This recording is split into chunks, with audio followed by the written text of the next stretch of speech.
Montgomery County, Missouri, until 10:15 a.m. Friday. At 4:06 a.m., Doppler radar indicated thunderstorms producing heavy rain across the warned area. Between 2 and 3 inches of rain has fallen.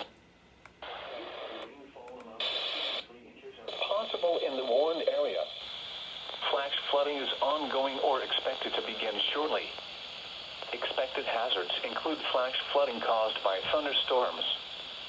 Source: radar. The following impacts are expected: flash flooding of small creeks and streams, urban areas, highways, streets and underpasses, as well as other poor drainage and low-lying areas.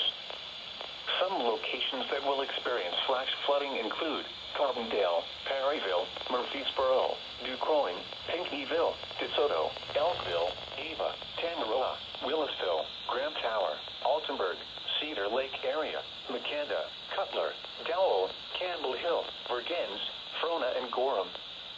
Repeating, a flash flood warning has been issued until 10:15 a.m. for the following counties: in Illinois, Jackson and Perry, Missouri,